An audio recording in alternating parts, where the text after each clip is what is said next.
stage to introduce to you a couple members of our killer whale family as they show off their size, speed, power, and problem-solving abilities. These behaviors keep our whales both active and engaged.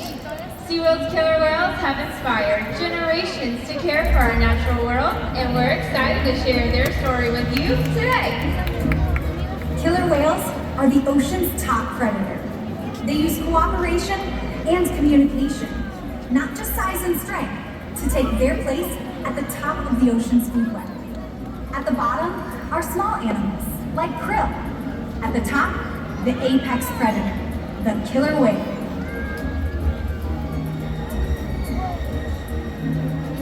Killer whales are as big as a bus, faster than an Olympic swimmer, high-flying and powerful. We're going to see all of that today and more. These and other behaviors provide an environment full of enrichment. We spend days, weeks, months, and years building relationships with our whales. This creates trust, and that allows us to do some amazing things. For example, when you visit the doctor, you present your arm to draw blood, or step on the scale to see how much you weigh. It's much the same with our whales. Throughout today's experience, you'll see the killer whales moving together in unison. These synchronized behaviors help strengthen social bonds and allow them to problem solve as a group. This is just another reason why they're known as the ocean's top predator. Their scientific name is Orca. Their common name is killer whale. These 5 killer whales have their own unique and personal names: Takara, Sakari, Kamea, and joining us out front are Tuar and Kayuke. Kamea is our youngest whale at just 10 years old. Her mother Takara is our oldest whale at 32 years old. She's also the matriarch of our pod, which means she's the leader. These whales trust us and take an active role in their own health and well-being. Through the use of positive reinforcement training techniques, we're able to teach them husbandry or healthcare behaviors. Joining us at the slide outs today are trainers Malin and Jacob to help demonstrate some of these behaviors.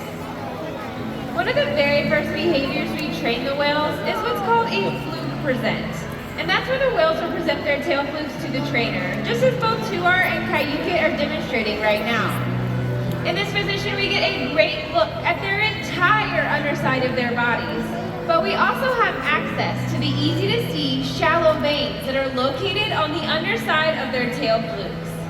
At least once a month, our veterinarians are able to collect blood samples from these very veins, and the whales are conditioned to stay calm throughout the entire procedure. Throughout today's presentation, you may notice the trainers giving back rubs, tail massages, or even pectoral flipper massages. Killer whales have very sensitive skin, and this is just one of many ways that we can strengthen our relationships with the whales. Another important diagnostic tool is knowing how much each animal weighs. So once a week, we ask our whales to slide out onto a killer whale size scale located in one of our adjacent back pools. Kayuke is demonstrating what this slide out behavior looks like right now. Now, you may notice from his dorsal fin all the way down to his tail flukes is still in the water. This region of his body is called the peduncle, and it's packed full of powerful muscles that can weigh several hundred pounds. So in order to record an accurate weight, we'll simply ask him to lift his head and tail up and out of the water. And this is how we know as of Tuesday morning, Kayuke is weighing in at 9,660 pounds. It's important to know the weights of our animals to ensure our younger whales, like Sakari and Kamea, are growing appropriately, and our more mature whales, like Kayuke here, are maintaining a healthy weight. All of these husbandry behaviors help us to ensure the whales are both healthy and thriving. And the care isn't just physical. Mental stimulation and play are vital, and we surprise and engage with our whales at every opportunity. Play is how killer whales teach their young to hunt, and for the adults, play is important too. It seems that they just enjoy having fun. Making time for play is an important part of life for killer whales and for us. Observational learning and mimicry play a critical role in the life of a killer whale. From the moment that they're born, they learn necessary life skills by watching their mothers or other members of their pod by mimicking their movements. Here at SeaWorld, they mimic us, kind of like a game of follow the leader. So down in the glass with our new friend Jerry, he's hanging out with 2R. So why don't you say hello to 2R by giving him a big wave? And would you look at that, Jerry? He's waving right back at you. Killer whales have excellent eyesight, both above and below the water. And we'll often see our whales spy hopping or jumping completely out of the water to get a better view of their surroundings. So they just asked 2R for a behavior called a sighting bow. So he is diving down to the bottom of this 40-foot habitat to jump up and out of the center. That was incredible, 2R. Now we're on the other side of the stadium hanging out with Kayuka, and we're going to learn more about how killer whales communicate. Killer whales communicate in a variety of different ways, and one of those ways is through the use of vocalizations. So Alberto, why don't you go ahead and ask Kayuka for one of those vocalizations now?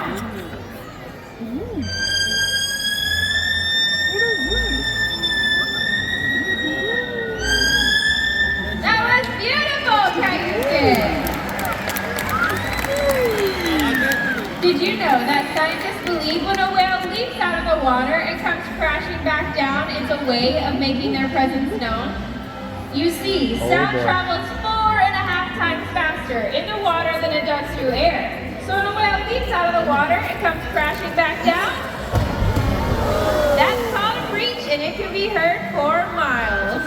Ladies and gentlemen, let's give it up for our audience volunteers for their wonderful help today.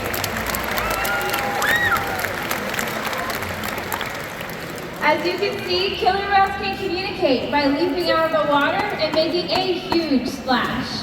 SeaWorld's research and observation of the animals in our care has shed light on many mysteries about these amazing animals. For example, we know that the gestation period of a pregnant killer whale is 17 months. That's information that's impossible to gain out in the open ocean. Some information can only be gathered through field observation. And that's why SeaWorld partners with organizations like the Norwegian Orca survey to help further our knowledge. Killer whales are remarkable, powerful animals, and perhaps the best expression of that power is when they hunt. Killer whales stand apart. They have no natural predators, and just about any other ocean animal can be their dinner. Depending on where they live and their chosen prey, they've developed some epic hunting techniques. Off the coast of South America, killer whales will beach themselves, riding in on waves just long enough to catch prey. They'll also create waves that knock animals like penguins or seals from ice cliffs. Most importantly, they cooperate, communicate, and coordinate as a team. Here's footage of killer whales corralling a school of herring. A whale dips in and feeds, while the other whales keep the fish together with swipes of their tail fins. In the ocean, killer whales create waves to hunt, use split slams to stem their prey, and they can even beach themselves up and out of the water. For these whales, it's a fun demonstration. But for you, it's time to get wet!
100 pounds of food a day. Depending on where they live and the time of year, that prey can vary. Unfortunately, things like overfishing and pollution pose a serious threat to many populations of killer whales. Killer whales are impressive animals. It's pretty obvious why they're the top predator in the ocean. That means killer whales are invincible, right? Wrong.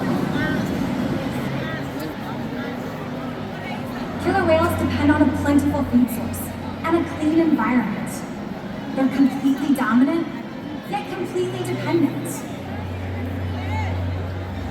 When it comes down to it, killer whales are not the most powerful animals in the ocean.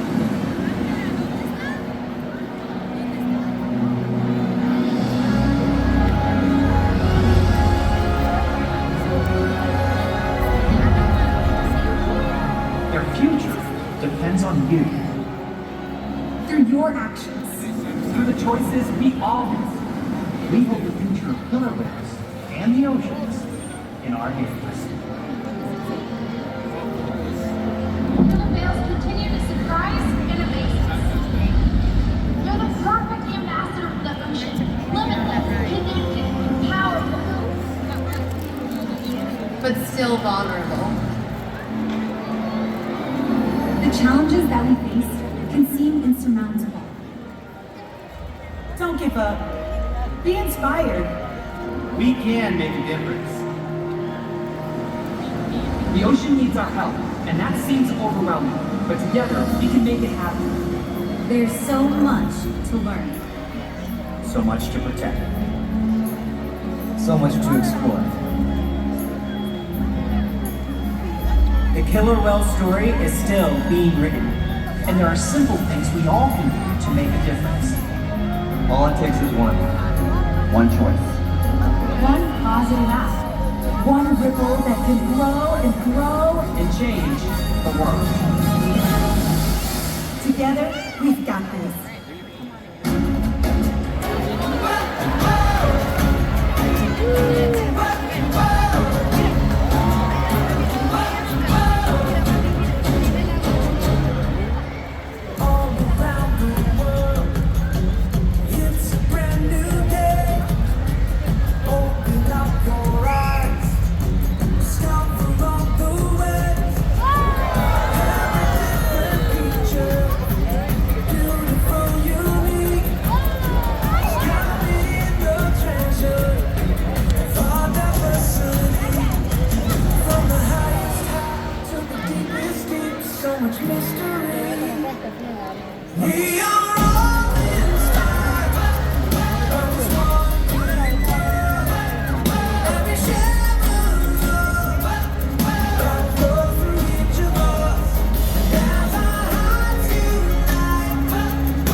today that these animals have inspired you and deepened your appreciation for killer whales just as they have for all of us.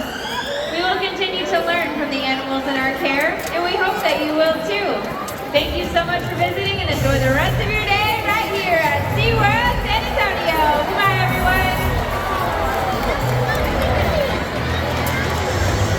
Follow SeaWorld on Facebook and Instagram to keep track of our latest rescues and find out more about animals in our world. Thanks.